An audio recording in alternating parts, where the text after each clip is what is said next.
Romanos capítulo 11, versículo 1 ao versículo 10. Vamos agora abrir a palavra de Deus nesse texto de Romanos capítulo 11, versículo 1 até o versículo 10. Capítulo 11, versículo 1 ao versículo 10. Diz assim o texto sagrado: Pergunto, pois, terá Deus porventura rejeitado o seu povo? De modo nenhum. Porque eu também sou israelita, da descendência de Abraão, da tribo de Benjamim. Deus não rejeitou o seu povo, a quem de antemão conheceu. Ou não sabeis o que a Escritura refere a respeito de Elias? Como insta perante Deus contra Israel, dizendo: Senhor, mataram os teus profetas, arrasaram os teus altares, e só eu fiquei, e procuram tirar-me a vida. Ele disse, porém, a resposta divina: Reservei para mim 7.000 homens que não dobraram o joelho diante de Baal. Assim, pois, também agora, no tempo de hoje, sobrevive um remanescente segundo a eleição da graça. E se é pela graça, já não é pelas obras. Do contrário, a graça já não é graça. Que diremos, pois? Que Israel busca, isso não conseguiu, mas a eleição alcançou. E o mais foram endurecidos. Como está escrito, Deus lhes deu espírito de entorpecimento, olhos para não ver e ouvidos para não ouvir, até o dia de hoje. E diz Davi: torne-se-lhes a mesa em laço, e a armadilha em tropeço e punição. Escureçam-se-lhes os olhos, para que não vejam e fiquem para sempre encurvadas as suas costas. Até aqui, irmãos. Senhor nosso Deus, nós suplicamos que a tua graça seja conosco e teu Espírito ilumine o nosso entendimento para compreendermos a tua bendita e santa palavra. É o que nós oramos em nome e por amor do nosso Senhor e Salvador Jesus Cristo. Queridos e amados irmãos, a grande pergunta, nós precisamos responder aqui com Paulo. Qual é a pergunta? A pergunta é simples, mas complexa ao mesmo tempo. Ela é simples de se fazer, ou seja, era normal que se perguntasse isso. Por que era normal perguntar? Porque o judeu vai perguntar para Paulo, o judeu vai perguntar, Paulo, então, espera aí, Paulo, eu estou querendo entender isso daí. Desde o Antigo Testamento, o Senhor está salvando o seu povo, e agora? O que está acontecendo? Será que o povo foi rejeitado por Deus? A eleição falhou? A eleição da graça? Os judeus não são povo escolhido de Deus? Como é que vai ficar isso?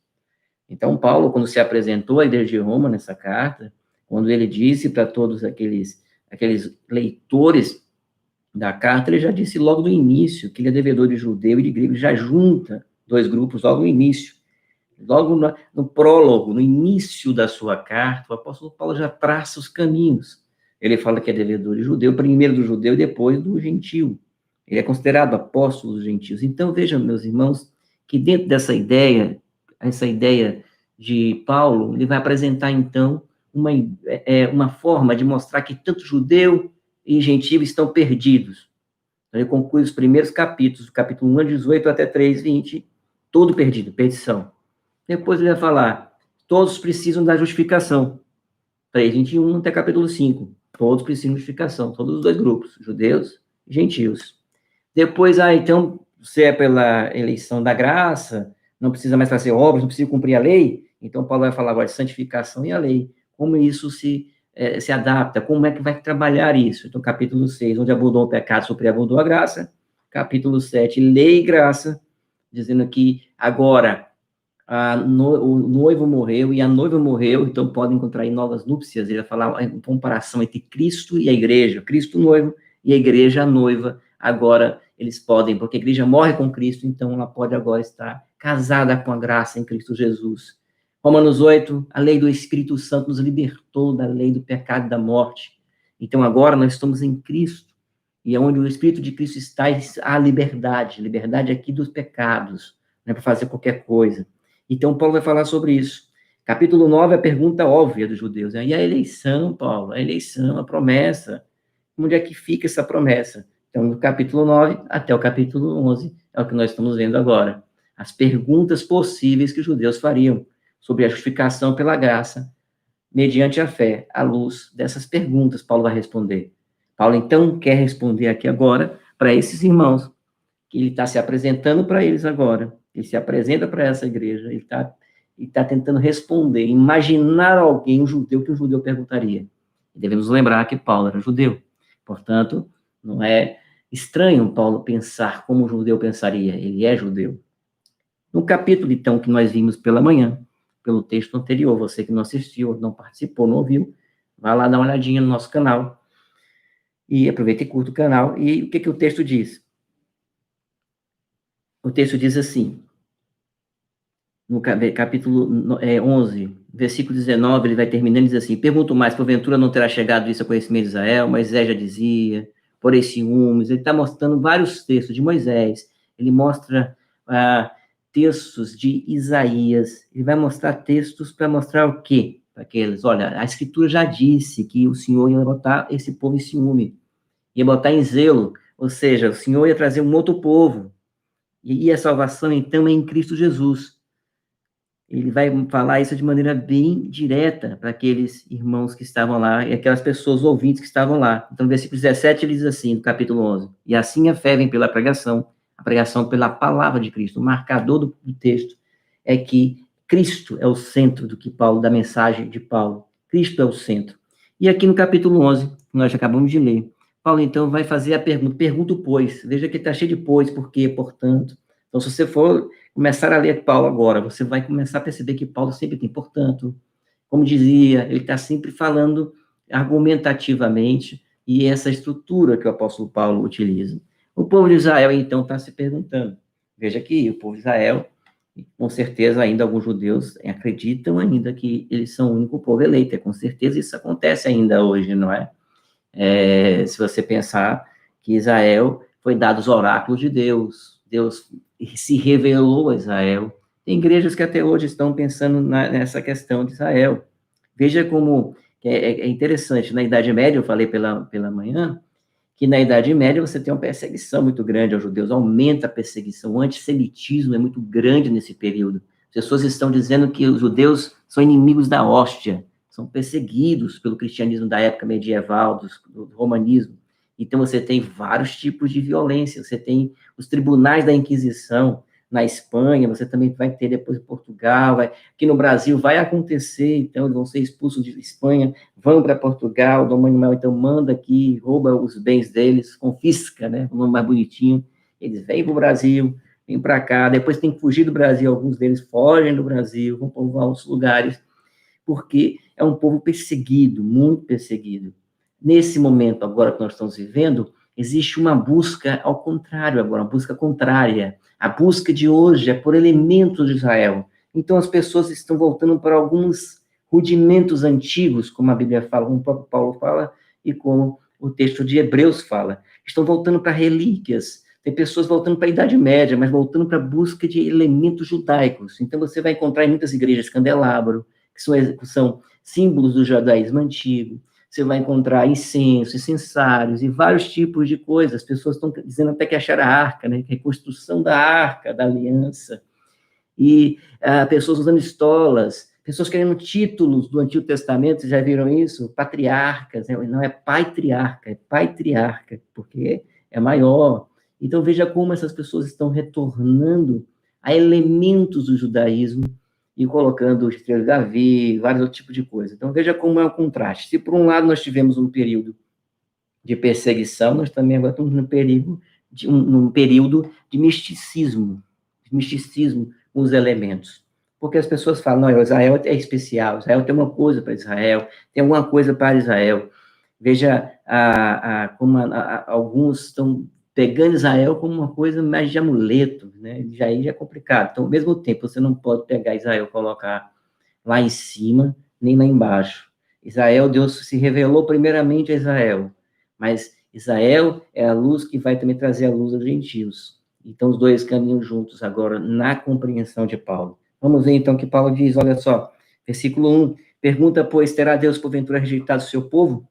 Ele me responde, uma pergunta retórica, de modo nenhum, porque eu também sou israelita. Olha o argumento de Paulo.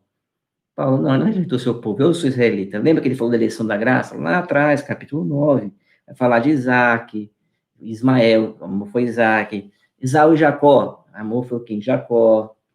Então, ele tira Moisés, né? Claro que Faraó não está comparado ali com o povo de Deus, mas a ideia de que Moisés, o eleito, ele vai mostrar que cada época o Senhor tem guardado uma parte de Israel que é fiel. E Deus tem um remanescente, o tempo todo um remanescente, o tempo todo um remanescente. Sempre tem alguém ali. Agora, porque Paulo está falando, olha, eu sou israelita, eu sou judeu, porque eu também sou israelita da descendência de Abraão.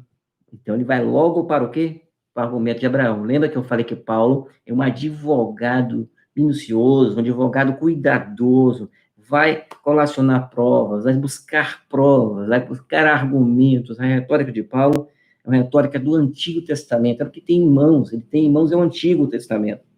Então ele vai botar, qual é o que ele vai fazer aqui agora dessa vez? Ele já citou Moisés, já citou Isaías, ele citou, então, primeiramente, ele citou a lei, ele citou os profetas, agora ele está citando o pai, Abraão, já citou também no capítulo 4, no capítulo 4 ele fala de Abraão, porque a gente não pregou nesse texto, mas ele já falou de Abraão, que é nós que andamos nas mesmas pisaduras de fé, nós somos também filhos de Abraão. Agora ele está dizendo, eu sou da descendência direta, ele está falando agora de sangue, de Abraão, ele é judeu, da tribo de Benjamim. Então lembra de Benjamim, que é o filho da boa fortuna, que é o 12º filho de Jacó. Então é o Benjamim, lembra que Jacó ficou preocupado com Benjamim. Então veja que a ideia naquela questão lá com José, veja que Benjamim é de Jacó, é da aliança, Abraão, Benjamim, e Paulo está dizendo, sou da linhagem de Benjamim, eu sou das 12 tribos de Israel, eu sou judeu. Então o Senhor não rejeitou a Israel. Essa seria a argumentação lógica, né? Que é a conclusão lógica, mas ele continua ainda. Ele não se dá ainda por satisfeito em argumentar para as possíveis perguntas judaicas o que poderia acontecer. Então ele continua, ele diz, Deus não rejeitou o seu povo, a quem de antemão conheceu. Ele já falou isso em Romanos capítulo 8, já falou em capítulo 9. Romanos 8, ele diz que de antemão ele conheceu, ele os predestinou para ele. Então, veja, em Romanos 9 ele fala isso também, que ele conheceu de antemão. Ele fala que amou Jacó, aborrecido Esaú. Então, ele está falando o que é conhecer de antemão. Eu tenho que falar aqui, essa tese não é minha, mas eu vou usar, eu advogo essa tese, que é a tese de Calvino, de vários autores. O conhecer aqui, muitas pessoas erram nessa parte daqui. Qual é o erro crasso aqui? O erro crasso é porque o texto do Novo Testamento é escrito em grego, as pessoas acham que a mentalidade dos escritores é grega. Então, o que eles fazem?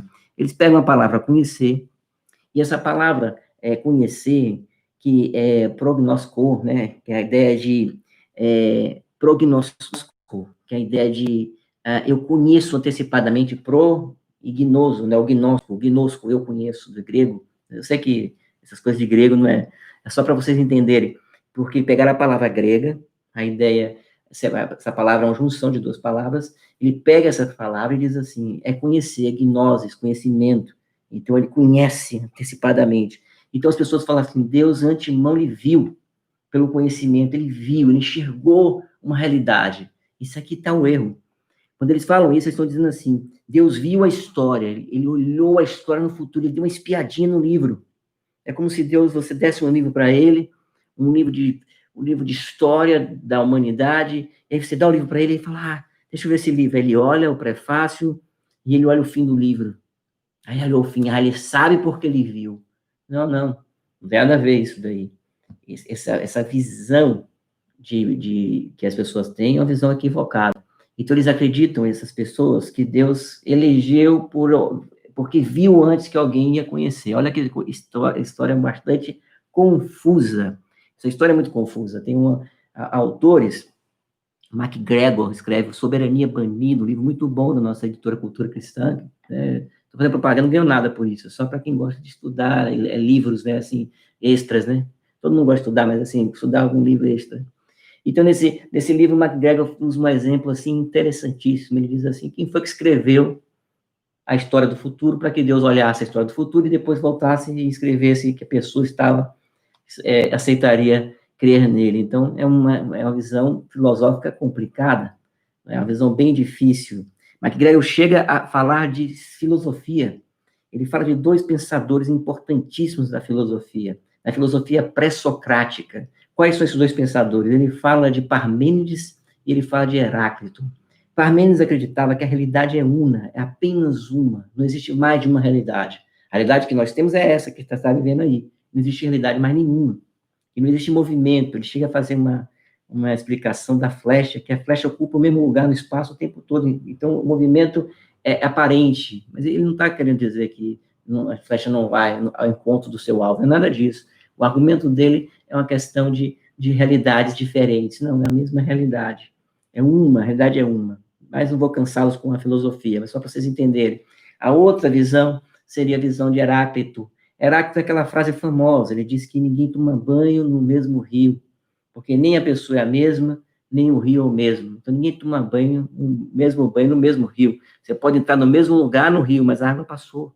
Aquela água já é outra, e você já está mudado. Então, a ideia de que a realidade é múltipla. Nessa visão de realidade múltipla filosófica, a ideia de que você viria ao futuro, uma possibilidade de futuro que não seja essa realidade que você vive. Ou seja, uma possibilidade de realidade que não seria essa realidade que nós temos. Isso é rejeitado pela ideia cristã. A realidade é aquela que Deus fez. Não existe uma realidade ou outra. Só existe a realidade que Deus colocou. É uma realidade só. Então, vamos lá. Concatenar essas ideias. O que eu quero dizer com isso? Eu quero dizer que não pode Deus ter visto uma realidade ou outra. Porque ele que escreveu a história. Quando Paulo está aqui, ele está usando a expressão conhecer lá do Antigo Testamento. É uma junção de palavras que chega a dizer que quando Deus conhece, é aquele Deus que se relacionou. Eu falei isso em Romanos 9 e 8 também.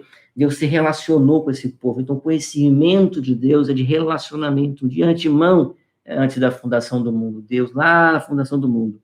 O argumento tem lá em Romanos 9. Não era o Gênesis nascido nem praticado o bem ou o mal, para que o propósito de Deus prevalecesse, e não por obras, mas para aquele que chama, já fora dita ela, o mais velho será servo do mais moço, como está escrito, também Jacó me aborreci de Esaú. Essa é a ideia que está por detrás desse antemão aqui. Então, pegar esse texto, botar para o grego, só porque foi escrito em grego, esquecer da mentalidade do autor, é um erro crasso. É um erro que a pessoa comete bastante, pessoas que pregam esse texto. Por que eles estão cometendo esses erros? Porque eles pegam e falam, não, é que é grego, então é conhecer antes, então é uma questão científica, e cai na filosofia de Heráclito, e aí vai ter sérias dificuldades. Veja o que Paulo diz, ou não sabeis o que a Escritura refere a respeito de Elias. Mais um exemplo, ele falou o exemplo dele, agora deu o exemplo de quem? De Elias. E o que é que Deus vai falar sobre Elias? Né? A palavra Elias em hebraico significa meu Deus, né? Eli, meu Deus.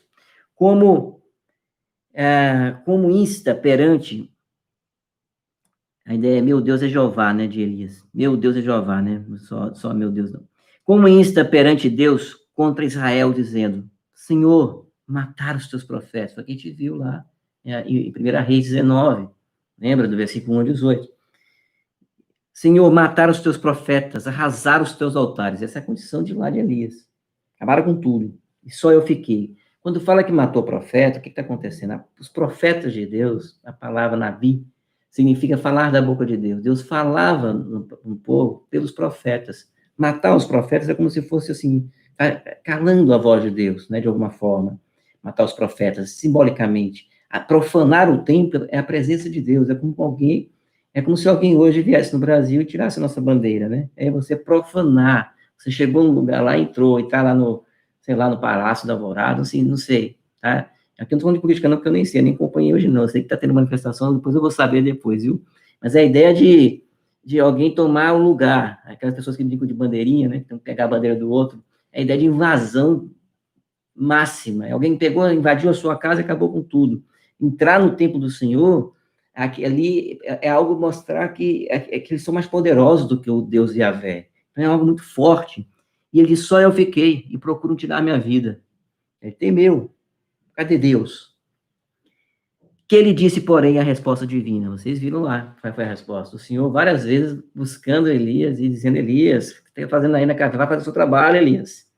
Você está olhando, Elias começou a andar de acordo com o que ele está vendo, e não pela fé que Deus queria que ele tivesse. Então, veja, ele tá só olhando diante dos olhos dele, que ele está vendo, profanação do templo, dos altares. Seus altares, Senhor, foram derrubados, seus altares. E agora, mataram seus profetas. E lá em 1 Reis diz que o povo está tudo acabado, todo mundo se entrega a Baal. E vocês viram que Jezabel já está lá, Jezabel está dizendo, não adianta nada não, vou espedaçar todo mundo mesmo, você também, vou ver, vocês não têm poder sobre mim, vocês não têm como se afastar. E aí, irmãos, ele disse, porém, a resposta divina, reservei para mim 7.000 homens. Não foi uma das expressões que final do texto, lembra do versículo 18, do capítulo 19, 1 Reis? Reservei 7.000 homens. Veja que a ideia de 7.000 homens, irmãos, não quer dizer que seriam 7.000 homens literais, tá? Alguns pensam que são 7.000 mesmo, mas vamos pensar, pode até ser 7.000 homens literais? Pode. Mas os 7.000 homens também pode significar aqueles 7 lá de Apocalipse. Perfeição, é um número completo, é o número certo que eu reservei. Então, 7 é muito usado. 4, lembra? Quando é 40 dias, 40 noites. 4 tem a ver com essa ideia de totalidade da Terra. Esse é o texto de Apocalipse. Nós vamos entender melhor isso. Eu estava fazendo exposição de Apocalipse na igreja, então quem estava lá deve estar entendendo melhor essa questão. Mas 7.000 homens, dizendo assim, o Senhor reservou o homem certo, a quantidade perfeita de homens que não dobraram os joelhos diante de Baal. Então, quem é Baal? Baal é um deus cananita que naquele período ele tinha as pessoas cultuavam muito Baal. Eles tinham um culto pagão a Baal. Então, ele é aquele chamado Senhor. Baal é Senhor, era o que eles falavam. E muitos começaram a adorar Baal. Assim, pois, também agora, no tempo de hoje, sobrevive um remanescente. Olha só, a tradução em português é interessante, porque realmente a ideia de resto, um remanescente. Ele não fala os remanescentes, ele fala um remanescente. E isso você precisa colocar em mente. Segunda eleição da graça, não é a segunda eleição o quê? Étnica, é a eleição da graça. Deus amou Jacó, se aborreceu de Esaú, eleição da graça, o favor imerecido de Deus. Então, veja, ele reservou alguém pela graça dele, ele deixou um ainda que não vai dobrar o joelho, ou seja, um remanescente fiel. E se é pela graça, já não é pelas obras. Aqui é o contraste dos judeus. Os judeus entendiam que poderiam agradar a Deus com suas atitudes. Mas eu falar a você que está ouvindo aqui, você fazer o que é correto, é aquele pai que diz para o filho assim, o filho vai, pai, tirei 10, aí o filho diz assim, não fez mais que sua obrigação, filho, né? Você fala assim, pô, mas a minha obrigação é estudar, cada um tem obrigação. Fazer coisas boas é obrigação sua. Você precisa fazer coisas boas, por quê? Porque foi para isso, foi que todos nós fomos criados para isso, desde o jardim. O pecado faz com que a gente se desvie daquilo que é certo, que é correto.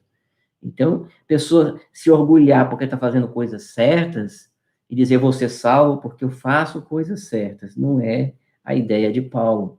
Paulo vai dar esse argumento em Romanos capítulo 4, quando ele diz assim, Abraão foi chamado da cidade dos caldeus antes da circuncisão. E depois, no capítulo 17 de Gênesis, é que Abraão será circuncidado. E aí, o argumento de Paulo, na cabeça de Paulo, ele diz assim, Abraão não trabalhou, ou seja, não fez nada para que Deus chamasse ele da cidade dos caldeus. Foi Deus que foi atrás de Abraão e diz, Abraão, venha, vá para a terra que eu vou te mostrar. E aí, o argumento do apóstolo Paulo, em relação a Abraão, é dizer assim, aquele que trabalha tem direito ao seu salário, mas aquele que não trabalha, ele tem direito a receber alguma coisa? Esse argumento eu já usei aqui, tá? Em outras exposições passadas. Então, veja, Paulo está usando esse argumento em capítulo 4 de Romanos. Ele vai dizer que não é pelas obras, não é pela tentativa humana e carnal, que o apóstolo Paulo fala em Romanos capítulo 7, de seguir a lei por suas próprias forças. Então, é importante que você faça as coisas certas e continue fazendo coisas certas, mas nós não somos salvos por isso. Tá? Não somos salvos por isso, não é por essa questão certinha. E as pessoas, é interessante que as pessoas cobram isso da gente, pessoas de fora, né, que não são da igreja. Elas cobram, elas apontam o dedo pra gente quando a gente erra. A gente falha, a gente diz assim, a gente erra mesmo, a gente é falha, a gente peca. Porque a Bíblia diz que aquele que não confessar seus pecados, que aquele que disser que não tem pecado, se faz mentiroso e a verdade não está nele. Nós somos, Deus não nos chamou e disse assim, olha, vocês vão virar perfeitos aqui antes de eu voltar. Não, nós estamos nos aperfeiçoando. Então, quando alguém diz assim, você errou, olha, realmente eu errei mesmo, eu falei, eu pequei contra o Senhor, eu não deveria ter feito isso. Ah, então agora você não vai ser salvo, eu vou ser salvo. O que é que faz com que a pessoa seja salva e que a pessoa não seja salva? A eleição da graça, que é em Cristo, ou seja, crer, e aí Paulo já falou, todo aquele que invocar o nome do Senhor será salvo. Ele está falando de eleição, mas ele está dizendo assim, para alguém que souber, como é que você sabe que você é eleito de Deus? Você tem que chamar o nome do Senhor, invocar o nome de Deus, e aí você é alguém que é a ovelha dele, lembra? Minhas ovelhas ouvem minha voz e me seguem, disse Jesus e João. Então, esse é o chamado de Cristo. Então, veja, meus irmãos, que ele diz aqui que se é pela graça, já não é pelas obras, do contrário, a graça já não é graça. Se você tem direito à salvação, pessoa que está ouvindo aqui, e aqueles judeus daquela época, se eles tinham direito a ser salvo, não era mais salvação por graça, é por obras. É o direito deles, trabalhei até o final. É igual aqueles dois trabalhadores da vinha, do denário. O senhor vai, desde a primeira hora do dia, contrata os trabalhadores e combina um denário com eles. E aí, aquele trabalhador vai, fica ali desde a primeira hora. Aí vem um na última hora do dia. Aí, tudo bem. Na hora de pagar, o empregador começou a pagar o último do dia. Aí deu um denário. Aí o cara pensou, bom, o texto está dizendo, está falando isso, mas eu estou parafraseando o texto, tá? Estou explicando o texto. Chegou no último momento, o cara pensou, eu trabalhei desde o início, eu vou ganhar mais. Se ele ganhou um denário, né, e eu vim desde o primeiro horário, eu vou ganhar também a mesma coisa. E aí ele se queixa do senhor da vinha ali, porque ele deu também um denário para ele. Ele falou assim, olha, mas por que eu tenho um denário e ele também só tem um denário? Ele também tem um denário. Se eu trabalhei mais do que ele não trabalhou nada. Trabalhou ali uma horinha e não fez nada, e agora está ganhando o mesmo valor que eu. Aí o senhor diz que parece mal aos seus olhos que eu seja bom para com este, diz o Senhor. Ou eu não tenho direito de fazer da vinha aquilo que eu quero. Olha que coisa maravilhosa. Aquele texto maravilhoso está dizendo também dessas duas questões importantes, que é da ideia judaica, que trabalhou desde o início, está lá desde o início, e os gentios vieram depois, não trabalharam nada, e aí o judeu ali está dizendo, mas como é que pode? Como é que pode salvar o gentio? Como é que pode salvar o gentio? Não é isso? E Jesus nos evangelhos vai dizer isso direto, vai dizer que os publicanos, os pecadores, os meretrizes vão preceder. Por quê? Porque a marca da salvação não é a perfeição, porque Deus salva para que sejamos aperfeiçoados, nos salva para isso, mas a marca é arrependimento.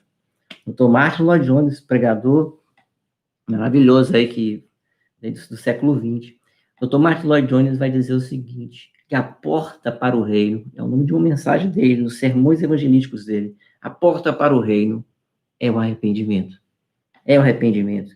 Paulo está dizendo, se ele trabalhou, então o judeu podia perguntar, mas eu trabalhei. Aí Paulo diz, não, é graça, é favor de Deus que você não merece, nem eu mereço, ninguém merece, e os judeus não mereciam, nem os gentios mereciam. É Deus sendo favorável, gracioso, misericordioso, mostrando que ele estende a mão para esse povo. Então, versículo 7, conclusão, que diremos, pois, o que Israel busca, dentro das conclusões, terminou ainda até o 10. Isso não conseguiu, mas a eleição alcançou, e o mais foram endurecidos, ou seja, é normal. Ele amou Jacó, se aborreceu de Esaú. O que está acontecendo? A eleição alcançou, quer dizer, a eleição continua firme, porque é o remanescente e é pela graça. E os demais foram endurecidos. Grave isso, porque depois Paulo vai falar sobre uma matemática interessante. Vai mostrar que alguns estão endurecidos e outros estão salvos, não é isso? Ele vai fazer depois essa contabilidade daqueles gentios e dos judeus. Mais à frente vai fazer isso. Não é hoje que a gente vai falar sobre isso. Mas como está escrito, Deus lhes deu espírito de entorpecimento, olhos para não ver e ouvidos para não ouvir até o dia de hoje. Onde é que ele está citando isso? Ele está citando aqui o texto de Isaías 29:10. Olha o que o texto diz. Porque o Senhor derramou sobre vós o espírito de profundo sono, e fechou os vossos olhos, que são os profetas, e vendeu a vossa cabeça, que são os videntes. Ou seja, vocês não conseguem enxergar nada. Deus cegou os olhos, assim como Isaías 6, que eu falei pela manhã. O que ele está querendo dizer? Veja a pergunta, se a palavra dele não está se cumprindo, se os judeus não estão se convertendo, o judeu poderia perguntar, então a falha está em Deus, Deus não é Deus, o Deus não é poderoso.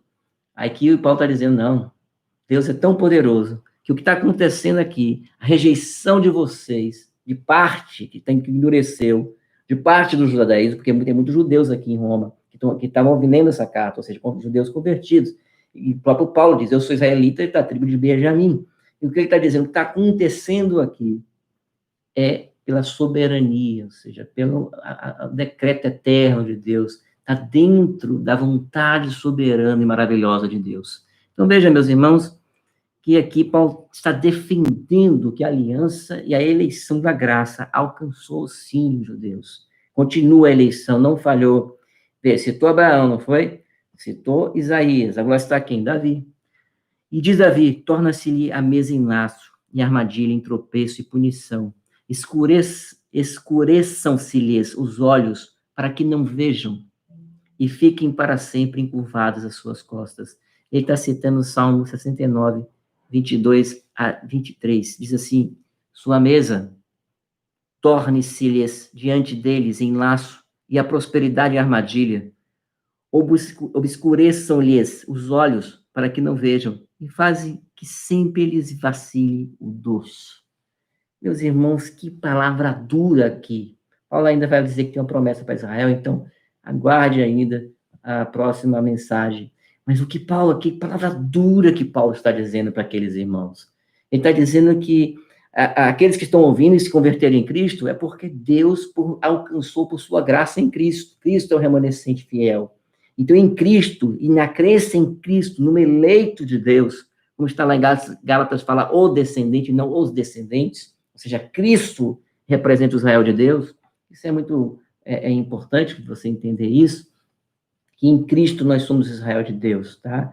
Isso é muito simples de você concluir depois de tantos anos, né? Mas você, lá em Israel, judeu, ouvindo isso, talvez, com certeza foi difícil, foi muito complicado. Eu espero que você esteja sendo tranquilo para você ouvir isso. Mas a ideia é que em Cristo Jesus o Cristo, é que nós somos descendência de Abraão, descendência de Israel, porque nós somos salvos no sangue de Cristo Jesus, na morte e ressurreição dele. Então, o que é que nós aprendemos aqui? A pergunta que os judeus poderiam fazer para Paulo é, ele rejeitou o seu povo? Paulo vai dizer, vou lhe dar um exemplo prático. Não. Eu sou israelita, Paulo dizendo dele, da tribo de Benjamim. Não rejeitou. Mas ele salvou pela eleição, de antemão. Ele salvou o que ele se relacionou, o que ele amou. Ele amou. Aquele cordeiro que foi morto antes da fundação do mundo. Ele nos amou com amor eterno, como diz a Escritura, como eterno eu te amei, e com benignidade te atraí. Ele é aquele que na eternidade se relaciona com o seu povo de maneira maravilhosa, porque a única realidade que existe é a realidade que Deus diz que é real. Essa é a realidade que existe. A realidade que existe é essa que nós temos. E é algo maravilhoso, meus irmãos, nós entendemos, compreendemos algo bastante difícil, às vezes, de entender que o Senhor é um Deus eterno. Então, tudo já aconteceu na eternidade. A eternidade é o não tempo. Não existe início, não existe meio, não existe fim. Tudo já aconteceu para Deus, porque Deus está fora do tempo. Mas o Deus que está fora do tempo, ele age dentro do tempo. Ele está agindo agora, neste momento. E neste momento, ele estende a mão para você. Estende a mão para você e diz, venha, invoque meu nome. Venha, ouça a minha voz. Ouça a minha palavra. Ouça a minha palavra. Porque esses que foram conhecidos de antemão por Deus, na eternidade, nós não conhecemos. Mas passamos agora a saber quem eles são, à medida em que eles dizem, sim, Senhor. Maranata, vem, Senhor Jesus. Jesus é o filho de Davi. Jesus é o rei. Jesus é aquele a quem a gente deve crer, viver por ele, para ele.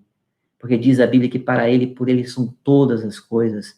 Então veja que a ideia, meu querido e amado, que está aqui ouvindo agora, a ideia é dizer, então a eleição é isso, a eleição da graça de Deus. A resposta para os judeus é, não há falha na palavra de Deus.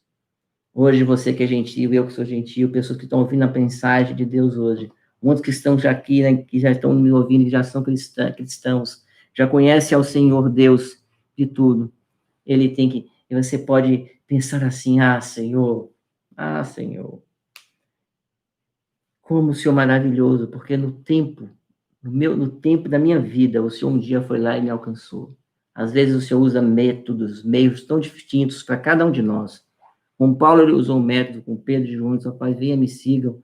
Em cada um ele usa uma metodologia na hora de chamar a pessoa. O meio é a palavra, lembra? A fé vem pelo ouvir a pregação da palavra de Deus. O método é esse, a pregação da palavra que prega Cristo Jesus. Agora o tempo, quando vai ser, de que forma vai ser, como é que momento vai ser, eu espero que hoje seja o dia da salvação, como o apóstolo Paulo falou. Às vezes, meus irmãos, também, outro ensinamento que nós podemos tirar aqui desse texto, além dessa gratidão a Deus, porque Deus um dia nos salvou no nosso tempo, Deus que é eterno, sem tempo, nos salvou, nós também temos que ficar felizes. Às vezes a igreja parece pequena, às vezes a igreja parece muito fraca, às vezes as pessoas fazem chacota da igreja, humilham a igreja, perseguem a igreja, toda a história da igreja. E às vezes a gente se sente como Elias aqui. Se sente assim, Senhor, estamos sozinhos. Olha o que estão fazendo com a gente, acabando com a gente. Eu estou sozinho. Estou sozinho. Você tem que lembrar desse texto de Paulo, que vai relembrar do texto lá de 1 Reis, dizendo, o Senhor reservou 7.000 homens que não dobraram ainda o joelho a Baal. Eu espero que seja você, que não se dobre, não dobre o seu joelho para o pensamento do mundo, no sentido de pecado, para a idolatria do mundo, mas que você viva a vida cristã de maneira correta, vivendo a vida de maneira de santidade, que você viva a santidade sem a qual ninguém verá o Senhor. Mas veja que o argumento de Paulo sobre Elias é dizer que o Senhor sempre reservou o povo. E ainda hoje, Deus reserva o seu povo. Eu não sei quem é esse povo, quem são essas pessoas que virão. Mas eu sei que Jesus Cristo, na sua oração, em João 17, ele disse, eu oro por aqueles que o Senhor ainda vai me dar. Eu sei que o Senhor já orou por mim, por você, lá nessa oração em João 17. Ou seja, ele orou por aqueles que o Pai ainda daria a ele. E ainda hoje Deus tem dado pessoas. Lá em Apocalipse, a igreja está ali quase sendo destruída, diz João, que estava em Patmos, e tem aquela visão, ele diz, as testemunhas morreram, todo mundo está no chão, morreram, e está estendido no chão, está ali, acabou a igreja. Aí o Senhor diz, não acabou não, o Senhor vai ressuscitar, assim como Ezequiel, assim como ele ressuscitou os ossos secos, o Senhor tem ressuscitado a sua igreja, o Senhor tem dado fôlego à sua igreja, e não por mim, nem por você, mas é porque a igreja é fundamentada no Filho, no remanescente, naquele que é o resto, aquele que restou. Ele morreu na cruz, venceu a morte para nos dar a vida. É por isso que a igreja permanece. É por isso que ele diz que aquele que começou a boa obra em vós há de completá-la até o dia de Cristo Jesus. O Senhor promete que aquilo que ele começou, ele vai terminar, ele terminará. Por isso nós não estamos sozinhos, meus irmãos. O argumento de Paulo é para os judeus. Ele diz, olha, Elias não estava sozinho. Sempre tem um remanescente. Tem uma parte que está dura, apostasia. Tem uma parte que não crê. Tem uma parte que está andando aí, caminhando para a perdição. E essas pessoas foram entorpecidas. Estão cegas nos seus olhos e nos seus ouvidos. Mas ele diz assim, mas o Senhor reservou 7.000 homens que não dobraram os joelhos a Baal. Tem ainda gente ainda, tem Eliseu, tem pessoas ainda que Deus utilizou. Então, o argumento de Paulo já é para construir depois o seu raciocínio, que vai continuar no versículo 11, no capítulo 11. Mas, meus irmãos, o Paulo está aqui fazendo o quê? Resguardando. Ele está dizendo, olha, Deus é soberano. E a palavra dele é fiel, ele cumpriu a palavra dele cabalmente. Cabalmente. cabalmente, Deus tem cumprido. Onde está Israel aqui? Israel continua aqui, se Deus rejeitou o seu povo? De modo nenhum. Quem é a parte aqui que Paulo está falando que é o povo dele? Não é a etnia completa de Israel aqui nesse momento. Paulo está falando o quê? Tem uma parte de Israel. Ele, Eliseu, Elias, várias pessoas que não dobraram o joelho, ou seja, pessoas que continuam fiéis. A eleição da graça os alcançou. Não é por obras. Você acha que você é salvo, querida amada?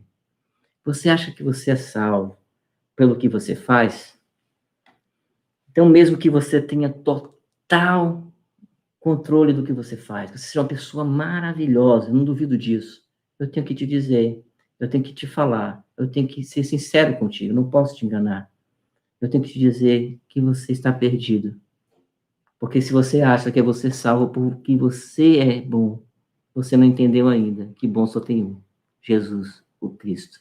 É nele que nós somos salvos. Ele que é perfeito. Ele que é o varão de dores. Ele que é aquele que morreu e foi traspassado por uma lança. Foi ele que cumpriu toda a lei. Só ele pode fazer isso. Só ele poderia fazer isso. Os judeus não entendiam muito bem isso. Os judeus achavam que podiam cumprir a lei. O Senhor Jesus disse que, olha, vocês estão achando que a lei é apenas literal. Jesus diz assim, tem uma profundidade na lei. Jesus diz no Sermão da Montanha, aquele que odiar o irmão já matou. Lá no Antigo Testamento, aquele que matar o irmão, matar o outro era réu de culpa, ou seja, deveria ser apedrejado ou morto, porque existia a pena capital. O que ele está dizendo agora? Aquele que olhou, aquele que odiou o irmão já o matou. Jesus está dizendo assim, vocês acham que pode mesmo ser perfeitos? Não, não dá. Então você espera que você quebre sua perfeição, a sua auto-idolatria, quebre o seu nazismo, quebre toda a ideia da sua egolatria, culto a você mesmo, e você se renda a Jesus Cristo hoje. Porque se é por obras, já não há graça. E o Senhor diz que a salvação dele é pela eleição da graça. Só assim você pode ser salvo. Eu espero que você seja salvo hoje. Hoje. Se ouvides a sua voz, não endureçais o vosso coração, como foi feito lá em Meribá, em Massá. Esse texto maravilhoso, eu sempre repito porque eu acho muito bonito. Se você ouvir a voz dele hoje, não endureça o coração. Está falando também lá, explicando o endurecimento de Israel. Não seja aqui como esse grupo que foi entorpecido. Não seja como esse grupo que está com os olhos vendados e os ouvidos tapados. Meu desejo é que você esteja dentro da eleição da graça nessa noite. Você seja alguém que esteja ouvindo a palavra de Deus e seu coração esteja se enchendo do Espírito Santo do Senhor. E para nós que somos cristãos, onde é que está o orgulho? Onde é que é a jactância? Paulo vai falar isso também para a gente depois aí, para os gentios, aqueles que já estavam salvos. Onde é que tem o orgulho? Nosso orgulho está completamente jogado no lixo. Não existe orgulho, existe gratidão a Deus pela nossa salvação, porque Ele nos amou, e nos amou até o fim, porque Ele nos amou quando ainda éramos pecadores. Você que é crente em Cristo Jesus, louve, glorifique a Deus com essa doutrina maravilhosa da eleição da graça. A eleição da graça não é uma doutrina ruim, é uma doutrina que exalta a Deus e coloca o homem no seu lugar, que glorifica a Deus e bota o homem no seu lugar. Assim como ele disse para Moisés, passarei a toda a minha bondade diante da rocha. Minha glória é essa. Terei bondade que me aprover ter, né? Terei misericórdia que me aprover ter misericórdia e compadecer-me. Terei misericórdia de quem me aprover ter misericórdia e compadecer-me de quem me aprover ter compaixão. Então não depende de quem quer ou de quem corre, mas de usar Deus a sua misericórdia, a glória de Deus. Ele não divide com ninguém. Aí você fala, mas então eu entro nisso? Você entra na eleição da graça. Quando você ouve a voz do Senhor e vê assim como Paulo chamou, como Jesus chamou Paulo, Saulo, Saulo, por que você me persegue? Assim como ele fez esse chamado maravilhoso, que ele faça da maneira diferente, porque você não vai ser chamado igual a Paulo, mas que ele te chame no sentido da salvação. Que você esteja dentro da eleição da graça do Senhor. Glorifique, você que já é crente, glorifique a Deus pela eleição da graça. Não há orgulho. E você que ainda está ouvindo o Evangelho, você gosta de ouvir a palavra de Deus, isso aquece o seu coração, O meu desejo é que isso já seja fruto de uma obra poderosa do Espírito Santo em sua vida. Onde fica Israel diante de tudo isso, irmãos? Vilões? Inimigos? Vamos persegui-los? Vamos idolatrá-los? Não. Israel, no Novo Testamento, o Senhor diz assim: Israel, dê as mãos aos gentios e juntos adorem a Cristo. Essa é a mensagem para nós. Que o Senhor faça com que sejamos adoradores do remanescente fiel. Em Cristo Jesus, nós somos salvos pela eleição da graça. Em Cristo Jesus. A Ele toda a honra e toda a glória para todo sempre. Amém. Senhor, nosso Deus, nós choramos, buscando o Teu mão, o Teu cuidado. Abençoe, traga, ó Deus, cada dia mais, ó Deus, certeza, salvação para aqueles que já estão salvos, a certeza da sua salvação, firmeza na fé. Nós não estamos sozinhos, o Senhor sempre tem mantido a sua igreja.